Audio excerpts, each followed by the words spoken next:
Hyper কনজুগেশনে কি কি বলেছিলাম বল?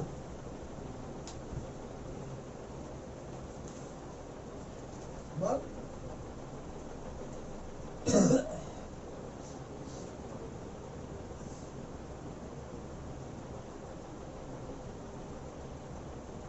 আলফা হাইড্রোজেন না থাকলে হাইপার কনজুগেশন হবে না, বুঝলাম। আর যেখানে আলফা হাইড্রোজেন যত বেশি তার হাইপার কনজুগেশন কি হবে, যত বেশি বার তার বেশি বার হবে, তো আচ্ছা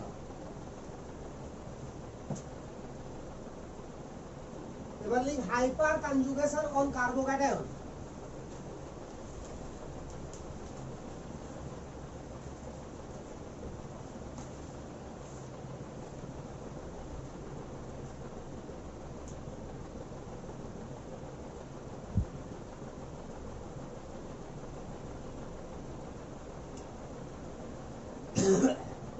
হাইপার কনজুগেশন কোথায় কোথায় কাজ করবে বলেছিলাম?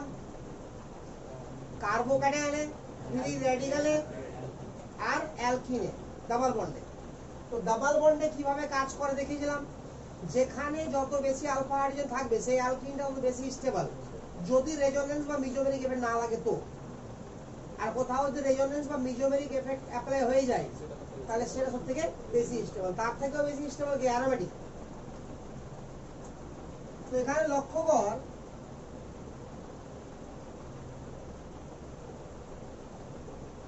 এটা একটা কার্বোক্যাটায়ন, ঠিক আছে। এখানে আলফা হাইড্রোজেন কটা আছে?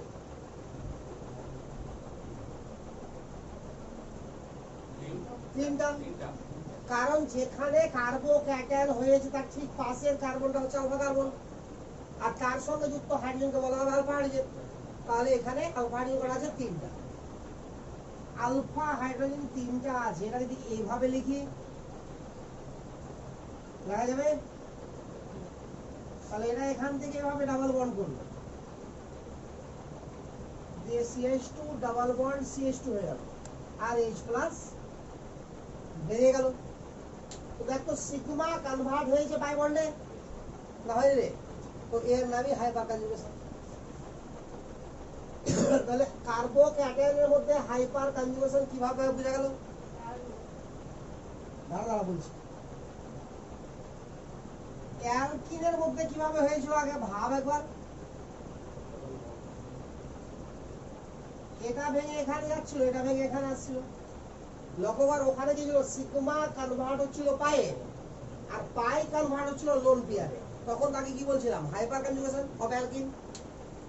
এখানে কি হচ্ছে দেখ, আলফা হাইড্রোজেন কনভার্ট হচ্ছে আলফা হাইড্রোজেনের যে সিগমা বন্ডটা সেটা কনভার্ট হচ্ছে কিসে? পাই বন্ডে। আর এটা হওয়ার জন্য কি হচ্ছে, কার্বোক্যাটায়নের যে পজিটিভ চার্জ সেটা কমপ্লিটলি ডিসচার্জ হয়ে যাচ্ছে, ফলে স্টেবিলিটি কি হচ্ছে? বাড়ছে, বলে এটা হচ্ছে। এখানে কার্বন হাইড্রোজেন বন্ড ছাড়া অন্য কোনো বন্ড ব্রেক করতে পারবে না, কারণ সিগমা বন্ডের মধ্যে সবথেকে দুর্বল বন্ডই হচ্ছে হাইড্রোজেনের বন্ড, ঠিক আছে। এবং এতটাই দুর্বল এটাকে পায়ের কাছাকাছি প্রায়, বলে কি হয় যে এটা ইজিলি ব্রেক করতে পারে। তার মানে এখানে যে সিগমা বন্ডটা ভাঙছে আর এখানে যে পাই বন্ডটা তৈরি হচ্ছে, এর এনার্জি খুব বেশি হেরফের নাই। কারণ আমরা জানি sigma bond more stable compare to pi bond, তো এখানেও মোর স্টেবল আছে, অর্থাৎ এখানেও স্টেবিলিটি কমছে। কথা বুঝতে পারলে কি না, বন্ডের দিক থেকে। কিন্তু এখানে চার্জ পার্টিকেল আছে, এখানে কমপ্লিটলি ডিসচার্জ হয়ে যাচ্ছে, বলে ওভারঅল স্টেবিলিটি কি হচ্ছে? বেড়ে যাচ্ছে। বুঝা গেল এবার না কোথায় প্রবলেম? তো সোজা গল্প, এই অ্যালকিন কার্বোক্যাটায়নটাকে স্টেবল করার জন্য আমার কাছে কতবার হাইপার কনজুগেশন হতে পারে? 3 বার। তো যেখানে যতবার হাইপার কনজুগেশন ঘটবে তার চার্জের ডিলোকালাইজেশন তত বেশি হলো। ডিলোকালাইজেশন মানে কি? অনেক দূর পর্যন্ত বিস্তার লাভ করা, ভাগ করে যাওয়া সবার মধ্যে। তো এখানে হাইপার কনজুগেশন 3 বার হবে, এর মানে এই চার্জটা ডিসচার্জ হবে 3 বার, আর একবার থাকবে চার্জ। তাহলে মোটের উপর কবার ঘটনা হলো? 4 বার। তো 4 বারের মধ্যে একবার চার্জ থাকছে, তাহলে চার্জের ভ্যালু কত হলো? 1/4। কথা বুঝতে পারলি কি না? কোথাও যদি 6টা আলফা হাইড্রোজেন থাকে তো আরো বেশি বার হবে, হাইপার কনজুগেশনটা আরো বেশি বেশি হবে কি না? তো যেখানে আলফা হাইড্রোজেন যত বেশি হবে সেই কার্বোক্যাটায়নের স্টেবিলিটি তত বেশি, কারণ হাইপার কনজুগেশন। বুঝা গেল না? তার মানে এখান থেকে লিখতে পারি আমরা স্টেবিলিটি অফ কার্বোক্যাটায়ন, নিচে লিখে দিবি স্টেবিলিটি অফ কার্বোক্যাটায়ন ডাইরেক্টলি সমানুপাতিক নাম্বার অফ আলফা হাইড্রোজেন। কার্বোক্যাটায়নের স্টেবিলিটি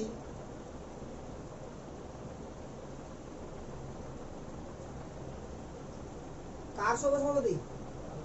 আলফা হাইড্রোজেন।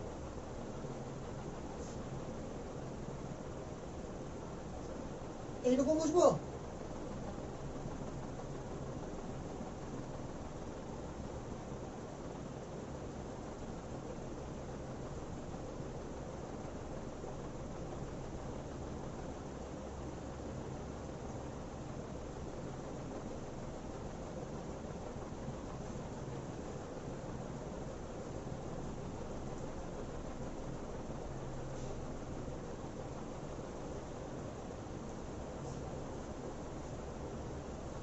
বুঝছে? দেখো তাহলে কতগুলো কার্বোহাইড্রেটের কথা ভাবছি এবার। এবার দেখ কোনটা বেশি স্টেবল, কোনটা কম স্টেবল।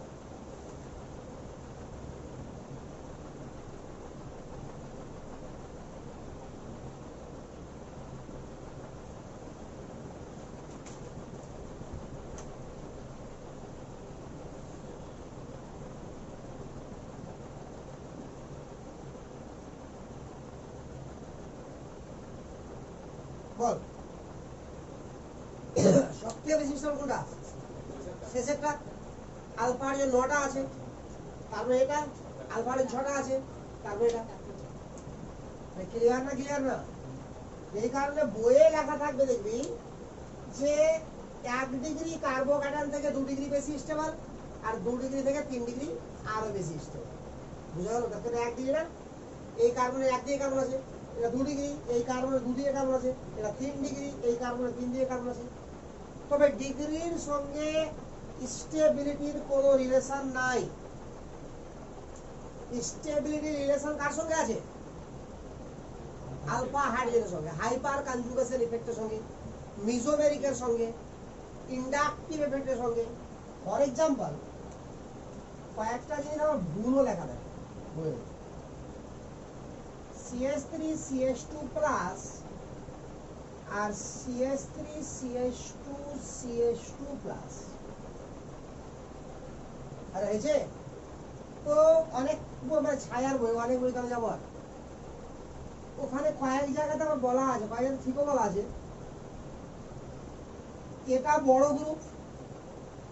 কার্বন হাইড্রোজেন দ্বারা গঠিত গ্রুপকে কি বলা হয়? Alkyl group. তো অ্যালকাইল গ্রুপের মধ্যে যত কার্বন বেশি থাকবে বা যত ব্রাঞ্চ বেশি থাকবে তত ইলেকট্রন ডোনেটিং পাওয়ার বেশি হয়, আর এটাকে বলা হয় ইন্ডাকটিভ এফেক্ট। কি বলা হয়? Inductive effect. তাহলে লক্ষ্য কর, এটা বেশি দান করবে, এটা বেশি দান করবে নিচেরটা। তাহলে যেখানে বেশি পরিমাণ ইলেকট্রন দান হবে সেখানে এখানকার পজিটিভ চার্জটা ততটা কমে যাবে, আর যেখানে পজিটিভ চার্জ যত কম তার স্টেবিলিটি তত বেশি। যার কাছে যে চার্জই থাকুক না কেন ও জিরোর দিকে এগোতে চাইবে, যে কোনো উপায়ে জিরো হতে চাইবে। জিরো হয়ে গেলেই বা জিরোর কাছাকাছি গেলে কি হলো? স্টেবিলিটি বাড়ছে, আর উল্টা হলে কমছে। তাহলে কোনটা বেশি স্টেবল? নিচেরটা। এটা লেখা থাকে ছায়ার বই। এবার কোশ্চেন হচ্ছে এটা যে ইন্ডাকটিভ এফেক্ট দিয়ে আমরা অ্যান্সার দিব কেন? এই যে টানা ঠেলা সিগমা বন্ডের মধ্যে দিয়ে ইলেকট্রনকে, এটাকেই বলা হয় ইন্ডাকটিভ এফেক্ট। কারণ এখানে আমি হাইপার কনজুগেশন যখন ভাববো, এখানে 3টা আলফা হাইড্রোজেন আছে, এখানে 2টা আছে, আর আছে তো আলফা হাইড্রোজেন কোথায় বেশি আছে? উপরে। তাহলে উপরে 3 বার হাইপার কনজুগেশন হবে, এখানে 2 বার হবে, তো কে বেশি স্টেবল? তো এটাই হবে অ্যান্সার। অর্থাৎ ইন্ডাকটিভ এফেক্ট এখানে লাগানো যাবে না যদি হাইপার কনজুগেশন লাগে। তো কথা বোঝা গেল? মিজোমেরিক যদি লাগে তো হাইপার কনজুগেশন লাগানো যাবে না।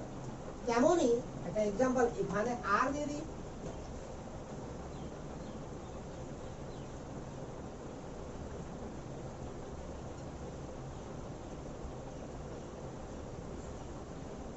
এই দুটাকে ভাব।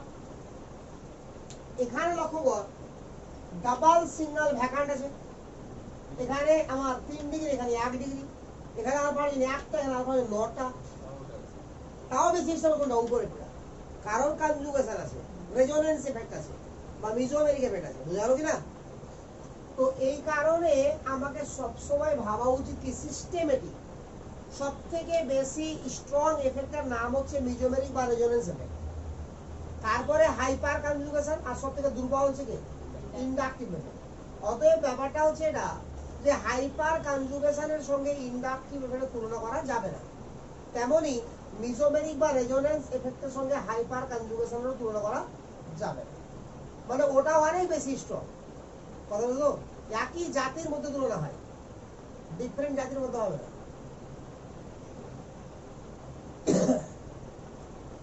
তাহলে দূর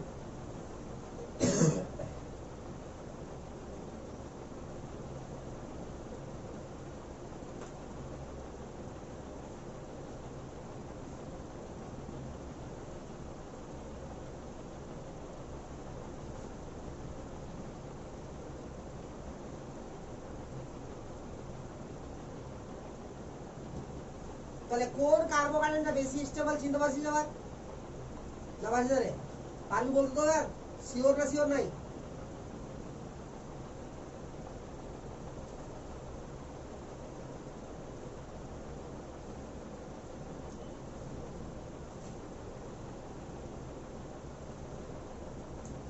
আবার মিজোমেরিক এফেক্টও কাজে লাগবে না, কিছু ইফেক্ট আরো আছে, ও মিজোমেরিক থেকেও হাই ফাই আছে। হ্যাঁ না না, আরে হাইপার কনজুগেশন রেজোমেরিক,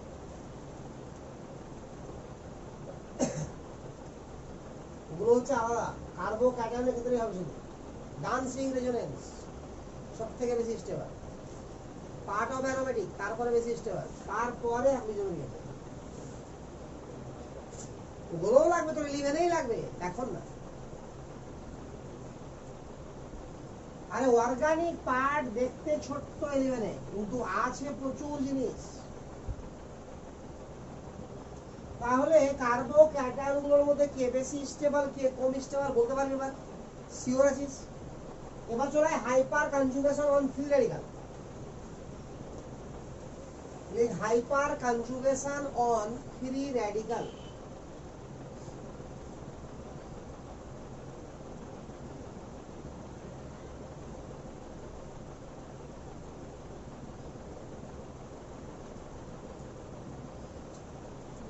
দেখ ভালো করে।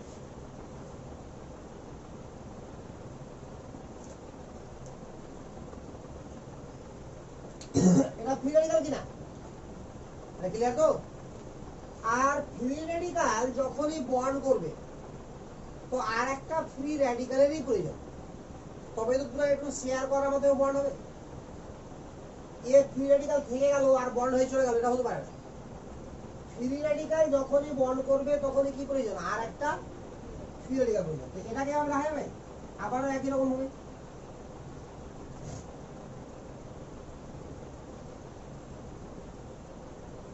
আরে বুঝা গেল কি হলো না? এই বন্ডটার হোমোলাইটিক ক্লিভেজ হবে, সমবিভাজন ঘটবে। তাহলে এখানে একটা ফ্রি রেডিক্যাল হলো আর এখানে একটা ফ্রি রেডিক্যাল হলো, আর এই দুটোর মধ্যে কি হবে? বন্ড।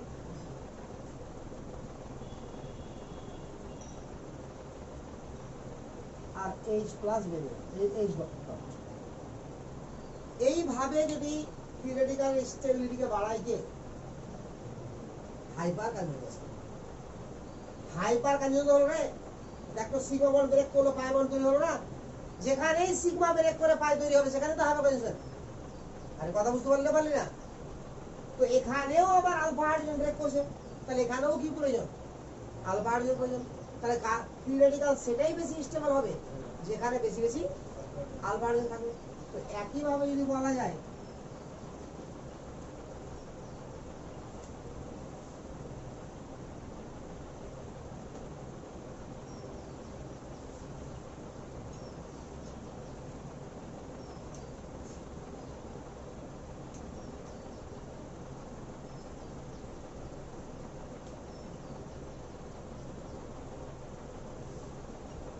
বল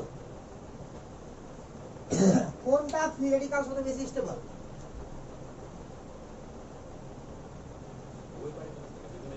লাস্টেরটা কারণ মিজোমেরিক পেয়ে যাচ্ছে, ডাবল সিঙ্গেল ফ্রি রেডিকাল, এটা 1 নাম্বার। তারপরে এটা 2 নাম্বার, এটা 3 নাম্বার, এটা 4 নাম্বার। ঠিক আছে,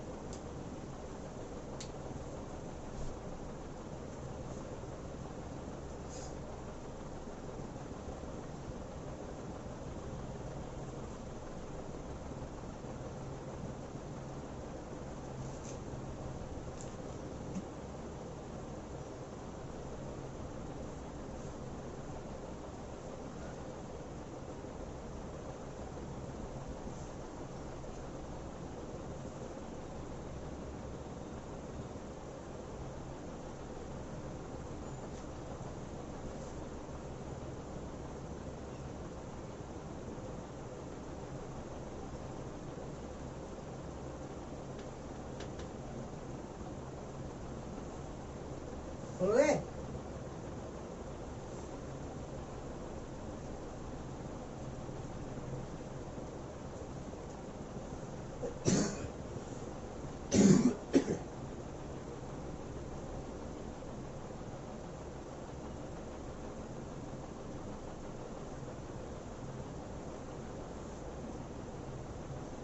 বুঝবো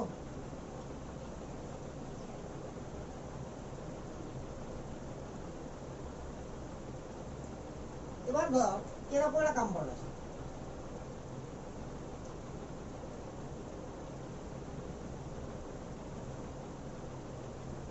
এরকম আছে, এটা কি কার্বো অ্যানায়ন আর আছে কিনা? তাহলে এখানে যদি হাইপার কনজুগেশন যদি হতে হয় তাহলে এখানেও সিগমা বন্ড ব্রেক করবে আর পাই বন্ড ভাঙবে, পাই বন্ড তৈরি হবে।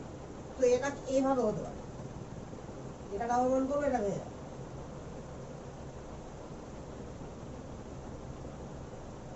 তাহলে এইচ প্লাস বেরোলো না মাইনাস বেরোলো? মাইনাস। তবে এটা হবে না। কেন হবে না? যে কার্বনের ইলেকট্রোনেগেটিভিটি হাইড্রোজেন অপেক্ষা বেশি, যার ইলেকট্রোনেগেটিভিটি কম সে অপেক্ষাকৃত বেশি ইলেকট্রোনেগেটিভ অ্যাটম থেকে ইলেকট্রনকে টেনে নিয়ে চলে যাবে, না বলতে পারে। যার ইলেকট্রোনেগেটিভিটি বেশি সে টানতে পারবে, যার ইলেকট্রোনেগেটিভিটি কম সে টানতে পারবে কি? পারবে না। মানে ক্লিয়ার? ফলে কি হচ্ছে আমার, যে এই ঘটনাটা ঘটবে না। এই কারণে বলেছিলাম যে কার্বো, বলেছিলাম না, মনে হয় বলিনি, বললাম কার্বো অ্যানায়নের কখনো হাইপার কনজুগেশন হয় না। তাহলে হাইপার কনজুগেশন হয় কার? অ্যালকিনের, কার্বোক্যাটায়নের আর ফ্রি রেডিক্যালের, আর হয় না কার? কার্বনের। থাকে বলে একটু। এবার দেখ হাইপার কনজুগেশন শিখলাম কেন, সেটা দেখ। ধরে নে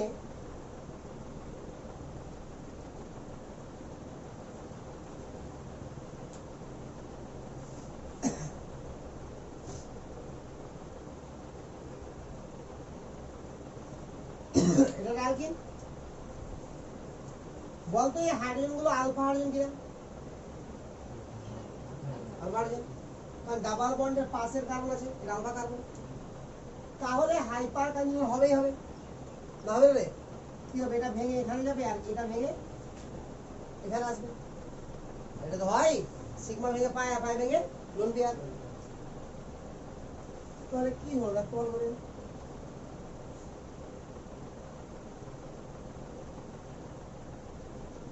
এখানে এইচ প্লাসটা ঝুলে থাকবে, হ্যাঁ, এটা ডাবল বন্ড হয়ে গেল আর এখানে মাইনাস হয়ে গেল। এবার বল ভিতরে আবারও কনজুগেশন আছে কি নাই? আছে তো। তাহলে ডাবল সিঙ্গেল লোন পেয়ার, তাহলে 1 2 3,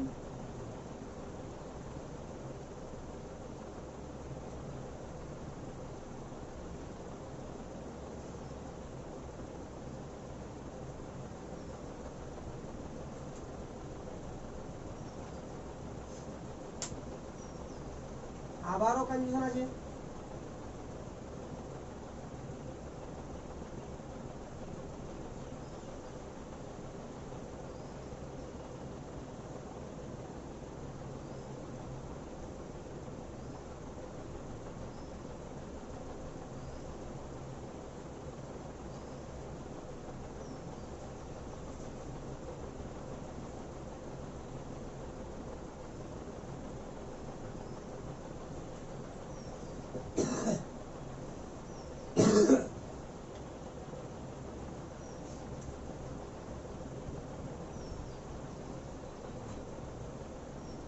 দেখ আগের অবস্থা আবার ঘুরে চলেই আসবে, আর আসবে আসবে না।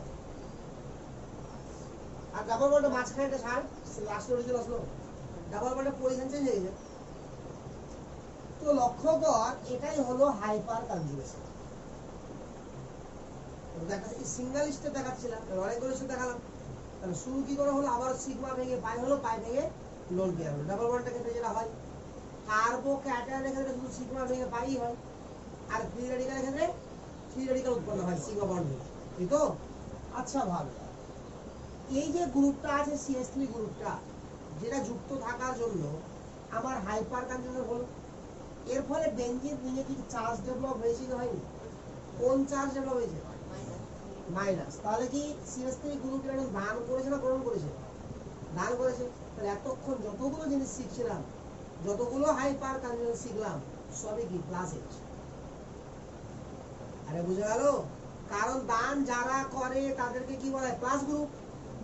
যারা দান করে তাদেরকে কি বলবি? Plus group. তাহলে এটা হয়ে গেল কি প্লাস H। আর প্লাস গ্রুপগুলো কার স্টেবিলিটি বাড়াবে রে? কার্বো ক্যাটায়ন। আর কার কমাবে? কার্বো অ্যানায়ন। ঠিক একইভাবে মাইনাস H যদি হয় কোথাও, তো ওটা কার্বো অ্যানায়ন বাড়াবে আর কার্বো ক্যাটায়ন কমাবে। এদিক আর নিচে লিখ ভাষা।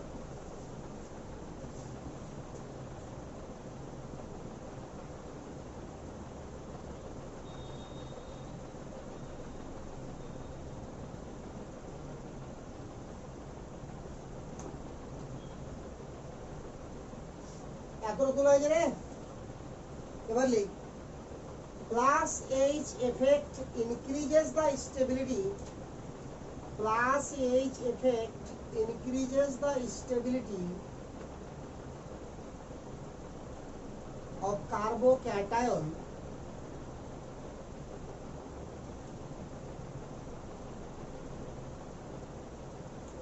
and decreases the stability of carboanion. Plus H effect increases the stability of carbocation and decreases the stability of carboanion.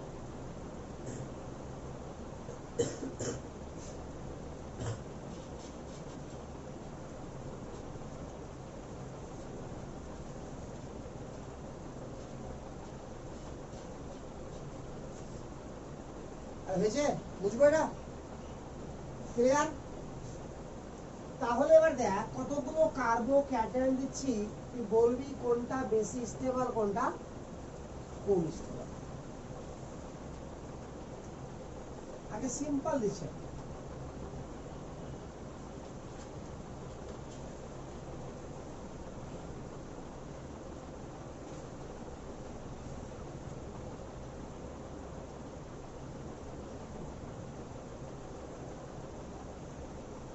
দুটাই কার্বো ক্যাটায়ন আছে।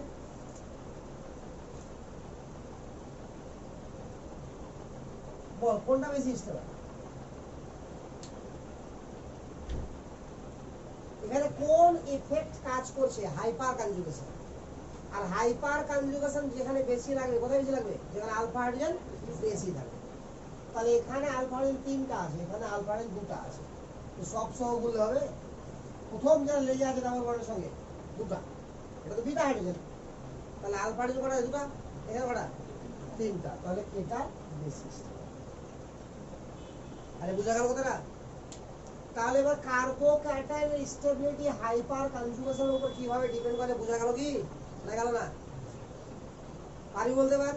তাহলে দেখতে হবে, এবার লক্ষ্য কর যে পিকচারটা একটু আগে দেখলি, সেটা পিকচারটা আর যে নেগেটিভ চার্জটা ডেভেলপ হয়েছে অর্থ আর প্যারাতে আরে আছে, তো সেখানে ভাষা লিখলি, তাহলে কি লিখলি? Alpha hyperconjugation increases the stability of carbocation and decreases the stability of carboanion and it is applicable, and it is applicable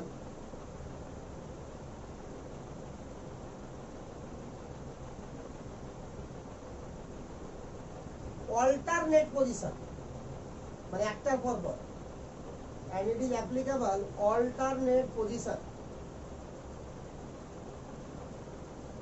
আমাদের in case of benzene ortho para position, in case of benzene ortho para position.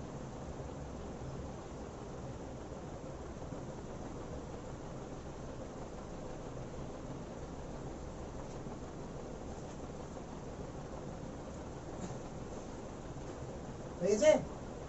তাহলে বেনজিনের কেসে কি হবে? অর্থো প্যারা position হবে, আর বাকি যেগুলো হবে একটার পর কাজে লাগবে। একেবারে ক্লিয়ার? তাহলে হাইপার কনজুগেশন সম্পর্কে কোনো আর মানে প্রবলেম আছে কি? এবার যারা মাইনাস এইচ,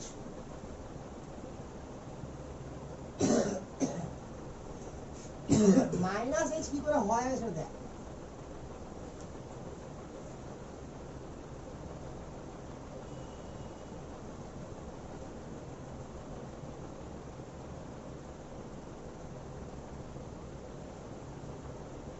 দিলাম এখানে CCl3 আর দেখি তো এটা স্টাডি কেমন হবে দেখ।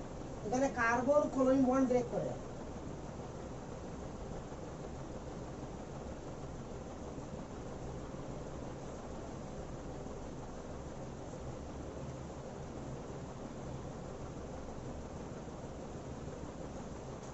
দেখ তো বেনজিনিং এর মধ্যে কনজুগেশন এসেছে কিনা। ডাবল সিঙ্গেল ভ্যাকান্ট, তাহলে 1 2 3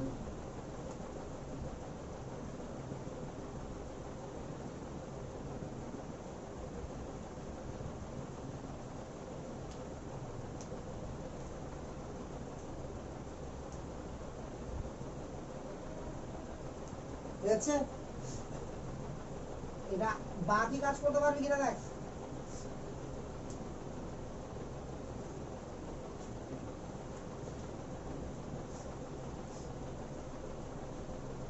এভাবে চলতে থাকলে হবে। তাহলে এখানে লক্ষ্য কর যে CCl3 গ্রুপটা কি করছে, বেনজিন রিংকে পজিটিভ চার্জ ডেভেলপ করে দেয়। কোথায় করছে? একটার পর পরই করছে দেয়।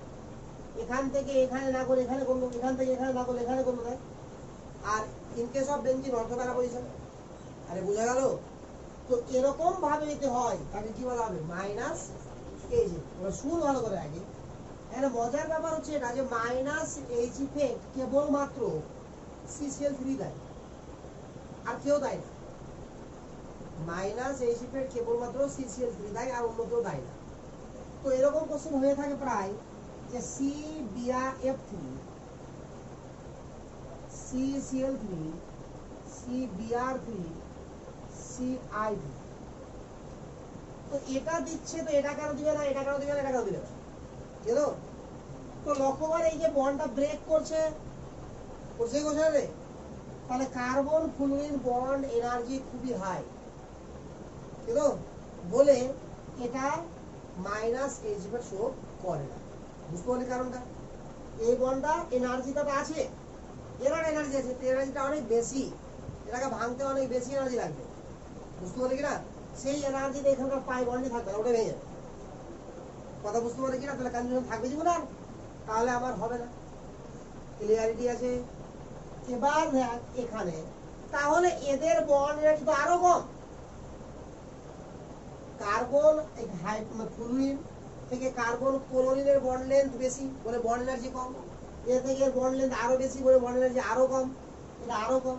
তো যদি বন্ড এনার্জির জন্য ফ্লুরিন না হতে পারে, ক্লোরিন হতে পারে, তো সেক্ষেত্রে ব্রোমিন আয়োডিন তো আরো ভালো মাইনাস আই হওয়া উচিত, মাইনাস এইচ। মনে হয় বুঝতে পারলে কথাটা? হ্যাঁ, আরে এটা আমার বন্ড এনার্জি হাই আছে, সি বন্ড এফ বলে ভাঙতে পারছে না, বলে মাইনাস এইচ দিতে পারছে না। এখানে সুইটেবল বন্ড এনার্জি আছে, যতটা আছে সেটার জন্য হয়ে যাচ্ছে। তাহলে এটার থেকে এটা বন্ড এনার্জি কম আছে, C bond F, C bond CL, C bond BR, C bond I. তো আস্তে আস্তে অ্যাটমের সাইজ বড় হচ্ছে না? সাইজ বড় হলে কি হবে? বন্ড লেন্থ বেশি হবে, আর বন্ড লেন্থ বেশি হলে বন্ড এনার্জি কমে যাবে। তাহলে সবথেকে কম বন্ড এনার্জি কার? তো এই যদি হাই বন্ড এনার্জির জন্য পার্টিসিপেট না করে, এখানে আসলে বন্ড এনার্জি ঠিকঠাক হয়ে যাচ্ছে বলে পার্টিসিপেট করে যাচ্ছে, তাহলে এদের ক্ষেত্রে কি হবে? আরো বন্ড এনার্জি কম আছে আস্তে আস্তে, তাহলে এদের আরো ভালোভাবে পার্টিসিপেট করা উচিত কিনা? কথা বুঝা গেল রে? বোঝা বুঝিসনি? তারপরেও এরা পার্টিসিপেট করতে পারছে না কেন? কারণ হচ্ছে এটা যে এই যে কার্বন ক্লোরিন আছে, এখানে কি হবে? কার্বন ব্রোমিন, বন্ড তো ব্রেক হয়ে যাবে, বাট সেটা এইভাবে হয়ে যাবে। কেন এভাবে হবে? কারণ কার্বন আর ব্রোমিনের মধ্যে তড়িৎ ঋণাত্মকতার পার্থক্য খুব বেশি নাই। তাহলে বন্ড এনার্জিও উইক হতে হবে, সঙ্গে কি হতে হবে? তড়িৎ ঋণাত্মকতার পার্থক্য থাকতে হবে। তবে তো যেটা হাইলি ইলেকট্রোনেগেটিভ সে লোন পেয়ারটাকে নিজের দিকে টেনে নিয়ে যাবে। আরে কথা বুঝতে পারলি না? তো এখানে সব দিক থেকে সাপোর্ট করতে পারছে একমাত্র কে? ক্লোরিন। বলে শুধুমাত্র CCl3 দিবে আমার কি? Minus H. এমন কি CCl3 তো মাইনাস এইচ দিবে, CHCl2 ও মাইনাস এইচ দিবে না। এখানে তো Cl আছে, এটাও প্লাস এইচ দিবে, কারণ এইচ তো আছে, প্লাস এইচ না, আমার আলফা হাইড্রোজেন তো আছে না। বুঝতে পারলি না? ওটা না ভেঙে কোনটা হয়ে যাবে? প্লাস এইচটা। বুঝা গেল? তাহলে একমাত্র CCl3 ছাড়া দ্বিতীয় আর কোনো গ্রুপ নাই যেটা আমার কি শো করবে? মাইনাস এইচ থাকবে হাতে। কারণটা বুঝা গেল না? বুঝা গেল না? লিখে নেব, কারণটা নিজের মতো করে লিখে নিবি।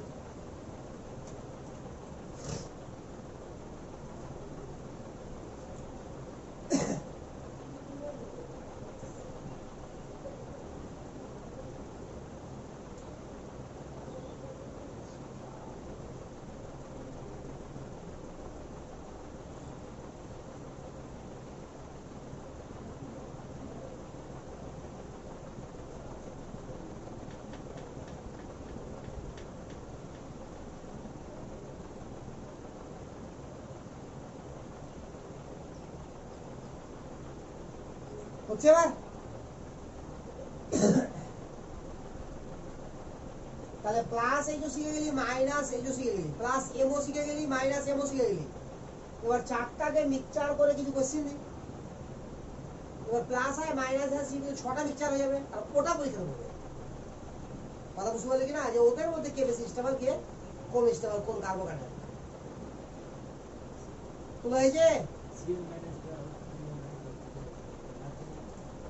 আরে বাদ করে যাবে না, লাস্ট অব্দি ওটা যুক্ত হয়ে যাবে। আবার লিখিনি বলে আর ঝুলেই থাকবে না।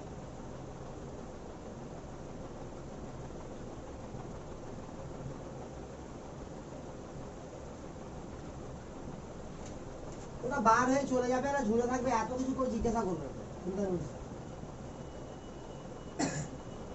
কোশ্চেন লেখ, কম্পেয়ার রিলেটিভ স্টেবিলিটি।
দেখ এখানে কার্বো অ্যানায়ন আছে, ভাগে ভাগে দেখ,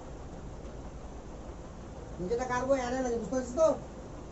এই যে উপরে কটা কোশ্চেন যেমন 5টা, এই 5টার মধ্যে 1 নম্বর স্টেবিলিটি কে, 2 নম্বর কে, 3 নম্বর কে, 4 নম্বর কে, 5 নম্বর কে। এখানে 1 থেকে 6, এখানে 1 থেকে 4, নাকি না 5? ফটাফট করে এবার, লেবু ঢালবে সকাল সকাল।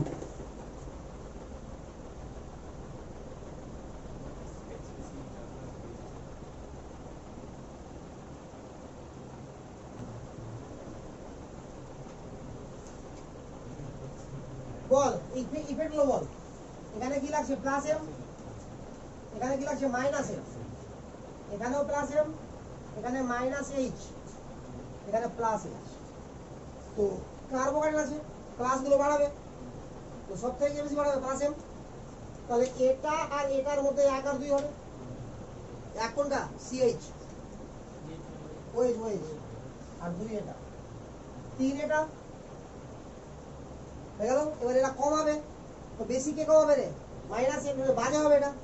তাহলে এটা হয়ে যাবে 4, এটা হয়ে যাবে 5। বুঝা গেল? পারলে বুঝতে রে? মিলেছে অ্যান্সার? হালকা হালকা মিলতে হবে, পুরাটা মিলতে হবে। এখানে দেখ রে, এখানে প্লাস এম লাগছে, আর একবার প্লাস এম লাগছে, দেখ না, বুঝতে পারলি না? দুবার প্লাস এম, অর্থতে আছে আর প্যারাতে আছে, কার্বোকাইনের রেসপেক্টে। এখানে প্লাস এম লাগছে, এটাতে, এটাতে প্লাস এম লাগবে কি? লাগবে না। এবার কার্বন আর অক্সিজেনের মধ্যে ইলেকট্রোনেগেটিভিটি কার বেশি? অক্সিজেনের। ও কি করে টানবে? ওটা বলে মাইনাস আই। এখানে মাইনাস আই আছে। এখানে কি লাগছে? প্লাস এম লাগছে, আর এটা কি করবে? Plus H. আলবাড়ি আছে রে। এখানে কি লাগছে? প্লাস এম লাগছে। আর দেখ, যে কোনো অ্যালকাইল গ্রুপ কি করে? একটু দান করে, মেটাবলিজম আছে, তো কি লাগবে? Plus I. প্লাস আই শিখিনি, বাট দান করলে প্লাস আই, গ্রহণ করলে মাইনাস এম, মাইনাস আই, ঠিক আছে? তো এটা কি লোন পেয়ার আছে? তো প্লাস এম, এটা কি রে? Minus H. বল এই জায়গাগুলো আগে ক্লিয়ার হ, এগুলো লিখে নিতে হবে পাশে, নাহলে পারবি না অ্যান্সার করতে। তো এটা দুবার প্লাস এম লাগছে, এটা 1 নম্বর। এবার দেখ, এটা প্লাস এম এর সঙ্গে প্লাস এইচ লাগছে, এটা 2 নম্বর। প্লাস এর সঙ্গে প্লাস আই, এটা 3 নম্বর। এবার এখানে দেখ, শুধু প্লাস এম, আর এখানে কি আছে রে? প্লাস এম ও মাইনাস আছে, কমে গেছে কিছুটা। তাহলে এটা হয়ে গেল 4 নম্বর, এটা হয়ে গেল 5 নম্বর, আর এটা হয়ে গেল 6 নম্বর। বুঝতে পারলি? এবার এখানে দেখ, মাইনাস এইচ লাগছে, এখানে কি লাগছে? প্লাস এইচ, এখানে প্লাস এম, এখানেও প্লাস এম, এখানেও প্লাস এম। বুঝে গেল? এবার লক্ষ্য কর, এটা কার্বো অ্যানায়ন আছে না, তো কার্বো অ্যানায়নের স্টেবিলিটি কে বাড়ায়? মাইনাস গুলো। তাহলে মাইনাস কোনটা কোনটা আছে দেখ, একটাই আছে নাকি? তো 1 নম্বর। তাহলে বুঝা গেল? আর এরা সবাই কি করবে? কমাবে, তো সব থেকে বেশি কে কমাবে? প্লাস এম, এরা 2 নম্বর। না, বুঝতে পারলি না? প্লাস এইচও কমাবে, কম কমাবে, এরা অনেক বেশি কমাবে। এবার বল, এর মধ্যে সব থেকে ভালো প্লাস এম কোনটা? এটা শুধু বাজে হবে, এটা, এটা 5, এটা 4, এটা 3। কনজুগেশন আছে মাস্টারটা। বল তো বুঝতে পারলি কি পারলি না? এই ধরনের কোয়েশ্চেন পরীক্ষাতে বলবে 4টা করে থাকবে। এবার আমি অনেকগুলো দিয়ে দিয়েছি, কোথাও 5টা, কোথাও 6টা, বাট থাকবে কটা? 4টা। বুঝা গেল এতটুকু? তাহলে plus H clear, minus H clear, আরে হয়েছে কিনা?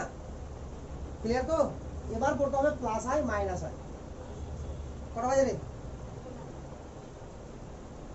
Plus I minus I. হ্যাঁ, একটু করলে 5 মিনিট লাগবে, শেষ হয়ে যাবে। তারপরে একটা লাস্ট পার্ট থাকবে, বড় পার্ট, অ্যাসিড বেস, ওটা করাবো। প্লাস আই মাইনাস আই করে। আজকে লেট হয়ে গেল উঠতে, আমার মানে ইচ্ছাই করছিল না উঠার, ঘুম থেকে নিয়ে যায় আগে, আর রাত্রে ঘুমও আসে না। তাহলে লাস্টে দিয়ে খাওয়া তো ভালো লাগছিল, তারপরে শেষ হয়েও শেষ হয়ে গেল, সুপার ভালো গেল।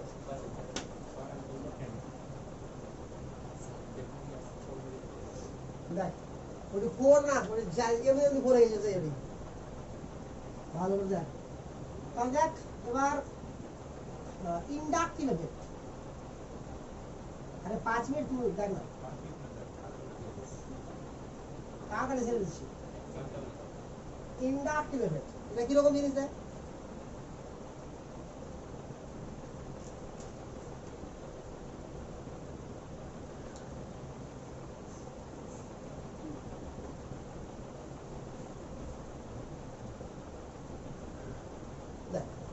এরকম একটা গ্রুপ আছে, ঠিক আছে?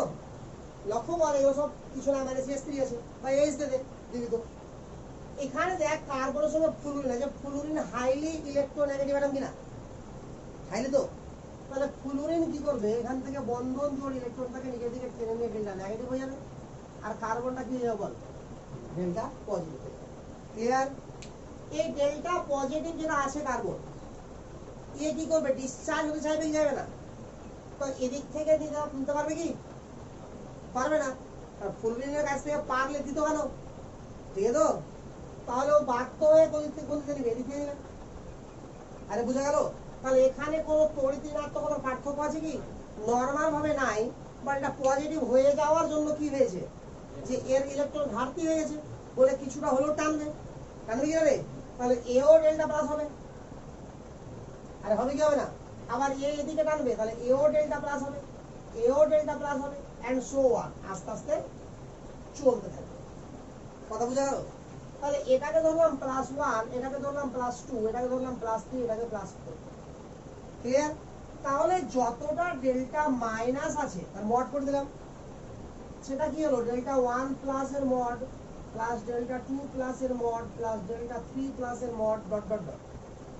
সবার যোগফলের সঙ্গে সমান হবে, কারণ এই নেগেটিভের জন্যই তো সবাই পজিটিভ হয়েছে না, বুঝতে পারলি না? তাহলে ও যতটা নেগেটিভ আছে সবাই মিলিয়ে অতটাই পজিটিভ আছে। আর আছে কি নাই? এবার যেখান থেকে সরাসরি টানছে সেখানে প্লাসের পরিমাণটা যেটা হবে, আস্তে আস্তে কি হবে, প্লাসের পরিমাণটা কমবে। তাহলে বলা যেতে পারে যে delta 1 positive greater than delta 2 positive greater than delta 3 positive greater দেন 40। আরে বুঝা গেল তো? শুধু এটাই না, এ দুটোর মধ্যে যেটা পার্থক্য হবে 4 থেকে এই দুটোর মধ্যে পার্থক্য অনেক কম হবে, এদের মধ্যে পার্থক্য অনেক কম হবে। তাহলে delta 1 minus delta 2 positive greater than delta 2 minus delta 3 positive greater than delta 3 positive minus delta 4 positive and so on, চলতে থাকবে। ক্লিয়ার? তো এতক্ষণ যে ইফেক্টগুলো শিখলাম আমরা, সে প্লাস এম হোক আর মাইনাস এম হোক, প্লাস এইচ হোক আর মাইনাস এইচ হোক, কোন গ্রুপ যদি প্লাস এম দিচ্ছিল তো ওই গ্রুপটা কোনো সময় মাইনাস এম দিচ্ছিল কি? কোন গ্রুপ যদি প্লাস এইচ দিচ্ছিল তো কি মাইনাস এইচ দিচ্ছিল? সবার জন্য আলাদা আলাদা ছিল। অর্থাৎ প্লাস এম লাগলে প্লাস এমই লাগবে, মাইনাস এম এর কোনো গল্প নাই। আবার মাইনাস এম লাগলে মাইনাস এমই লাগবে, প্লাস এম এর কোনো গল্প নাই। ঠিক একইভাবে প্লাস এইচ লাগলে মাইনাস এইচ লাগবে না, মাইনাস এইচ লাগলে প্লাস এইচ লাগবে না। কিন্তু এখানে দেখ দুটো একবারে লাগে। যে অ্যাটমটা ইলেকট্রন টেনে নিয়েছে সেটা কি আমার নেগেটিভ হয়েছে, তো ওটাকে বলবো মাইনাস ইন্ডাকটিভ এফেক্ট। আর যেটা ছেড়ে সেটা কি বলবো, প্লাস ইন্ডাকটিভ। তো দুটো বন্ডের মধ্যে কেউ টানছে তো অটোমেটিক্যালি বলা যেতে পারে যে অন্য কেউ ছাড়ছে, দুটো বলা যাবে না। তার মানে এটা আমার কি শো করছে, মাইনাস আই, আর এটা কি শো করছে আমার প্লাস আই। তাহলে মাইনাস আই আর প্লাস আই কি ইন্টার রিলেটেড। আরে বুঝা গেল? এখানে ইলেকট্রনে যে ট্রান্সফার হচ্ছে সেটা সিগমা বন্ডের থ্রু হচ্ছে, দেখ আরে হচ্ছে কি না? এবং সিগমা বন্ডের থ্রু যে টানা বা ছাড়া হচ্ছে ইলেকট্রনটাকে, সেখানে কি কমপ্লিট ইলেকট্রন যাচ্ছে বা আসছে কি? পার্সিয়ালি যাচ্ছে বা পার্সিয়ালি আসছে। আরে ক্লিয়ার না? ক্লিয়ার না? এর মানে কি ইলেকট্রনের ট্রান্সফার এখানে কমপ্লিট নাই। কমপ্লিট নাই বলে এই কমপ্লিট পজিটিভ বা কমপ্লিট নেগেটিভ হচ্ছে না, কিন্তু হাইপার কনজুগেশন বা মেজোমেরিতে কি হচ্ছিল, কমপ্লিট প্লাস কমপ্লিট মাইনাস। বুঝা গেল তো? তাহলে এটা হচ্ছে সবথেকে উইকার ইফেক্ট, কারণ ট্রান্সফারটা কি পার্সিয়াল। ক্লিয়ার? তাহলে এর ক্যারেক্টারিস্টিক্স কি হবে? তাহলে ক্যারেক্টারিস্টিক্স লিখছি আগে এখানে।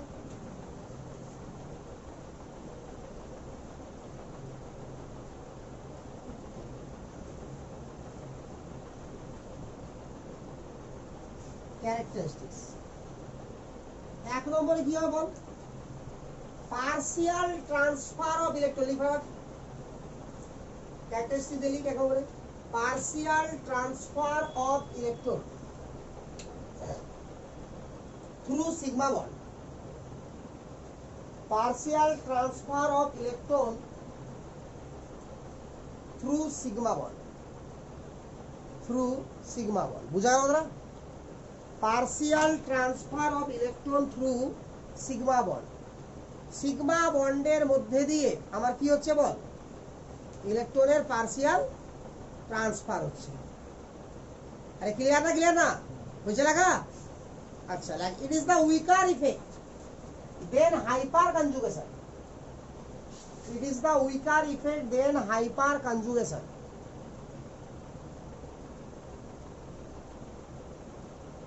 তাহলে অটোমেটিক্যালি বুঝে গেলি যে হাইপার কনজুগেশন থেকে উইক হয় তো মিজোমেরিক থেকে তো হবেই হবে। আরে বুঝতে পারলে পারলি না? এবার দেখ এর আগের ইফেক্ট গুলো ডিস্টেন্সের উপর ডিপেন্ড করছিল কি? করছিল না? বাট এটা দেখ ডিস্টেন্স বাড়ার সঙ্গে সঙ্গে ইফেক্ট কমে যাচ্ছে। তাহলে এই ডিস্টেন্স ডিপেন্ডেন্ট। বই খাতা খুলে কিছু লাভ নাই। যখন বলবো যে শেষ হয়ে গেছে তখন বই খুলে গেলি সব হয়ে যাবে। ডিস্টেন্স ডিপেন্ডেন্ট হয়ে গেছে। কমা দিয়ে লিখবি এভাবে লিখবি কমা দিয়ে। Distance increases effect decreases. Arrow উপরে মানে কি ইনক্রিজ করছে, অ্যারো নিচে মানে কি ডিক্রিজ করছে।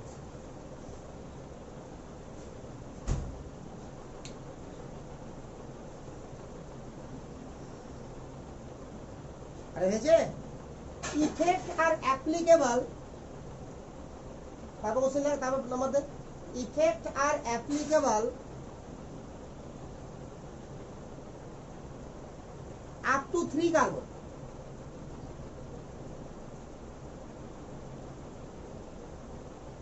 তার মানে এখানে ডেল্টা 1 হয়েছে, ডেল্টা 2, ডেল্টা 3, ডেল্টা 4 নেগলিজেবল।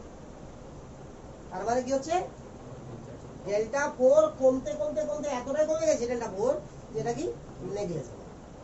কথা বুঝা গেল? ক্লিয়ার না? ক্লিয়ার না? বুঝছে? তাহলে এই কটা বৈশিষ্ট্য কার? Inductive effect. এবার শুন যে কিছু তার মানে এখানে থাকবে যে minus M group, sorry minus I group যারা টানবে, আর কিছু প্লাস আই গ্রুপ যারা ছাড়বে। তাহলে প্লাস আই গ্রুপ কার আগে সেটা শুন।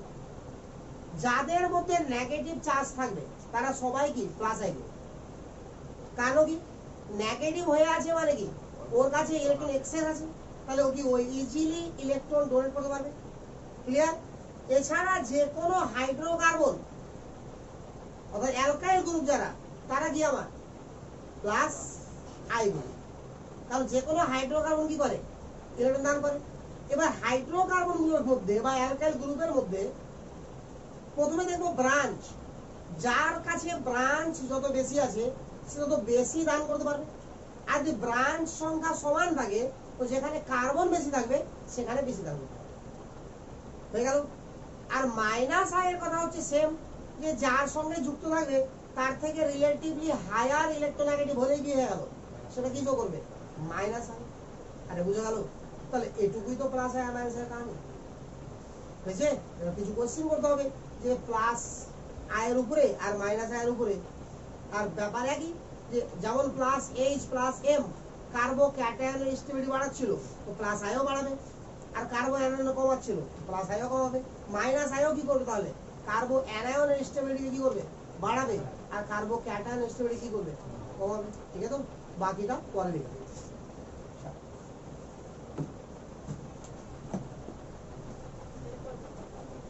Yes,